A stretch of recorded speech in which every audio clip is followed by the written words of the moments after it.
Baik. Ya, tentu ini ujian, bagian dari ujian kita. Kita masih berRamadan dalam kondisi pandemi COVID-19. Ada keterbatasan-keterbatasan yang memang harus kita jaga sesuai dengan protokol kesehatan gitu ya. Termasuk salah satu ibadah paling utama di akhir Ramadan itu i'tikaf. Ya, i'tikafnya mungkin tidak bisa dilaksanakan di masjid seperti yang menjadi sebenarnya syarat dan rukunnya i'tikaf itu sendiri. Tapi justru dengan kondisi kita sendiri hening ini ya, selain ujian tentu harusnya kita syukuri ya. Kalau saya merasa bersyukur Ramadan ini, 2 Ramadan ini saya tidak keluar-keluar dari kota Jogja, full di Jogja. Kalau kajian paling kajian online gitu ya.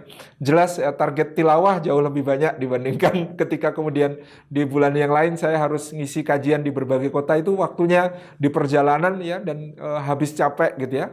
Meskipun sebagai musafir sebenarnya punya hak untuk tidak puasa gitu. Tapi kalau diturutin bisa 20 hari nggak puasa.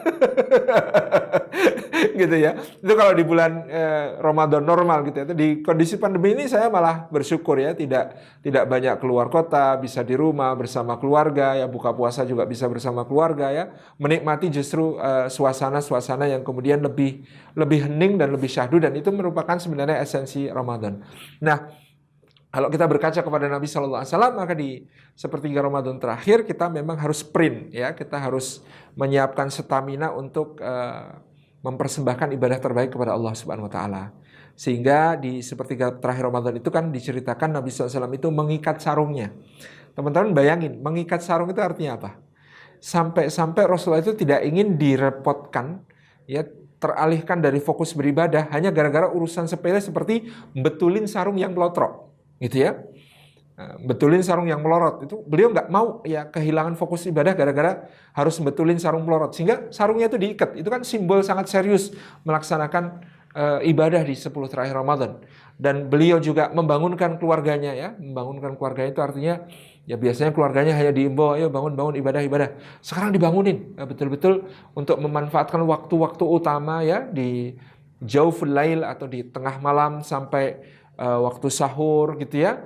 Kemudian di waktu-waktu mustajabah doa ketika berbuka, ya sepanjang berpuasa dan sebagainya, memperbanyak tilawatil Quran, memperbanyak zikir, memperbanyak doa, memperbanyak berbagai macam aktivitas. Tahun ini kita mungkin belum bisa itikaf di masjid ya. Saya sudah membaca fatwa dari Masihah Azhar, kemudian Lajnah Ad-Daimah lil Buhus wal Ifta, kerajaan Saudi Arabia dan sebagainya, itu tetap memberikan kepada kita penjelasan bahwa kita tetap bisa melaksanakan i'tikaf di rumah kita sendiri. Bagaimana caranya? Kalau kita memiliki sebuah tempat yang kita khususkan untuk menjadi musola di rumah kita bisa melaksanakan i'tikaf di situ ya. Ya, kalaupun tidak, ya tetap di rumah dengan niat i'tikaf dan memperbanyak aktivitas ibadah sebagaimana yang kalau sedang i'tikaf di masjid itu kita lakukan. Jadi ini yang bisa kita bangun di sini. Kalau betul-betul rasanya kesepian gitu ya, bikin grup i'tikaf WhatsApp ya, bikin grup WhatsApp i'tikaf. Jadi sama-sama i'tikaf tapi beda-beda tempat.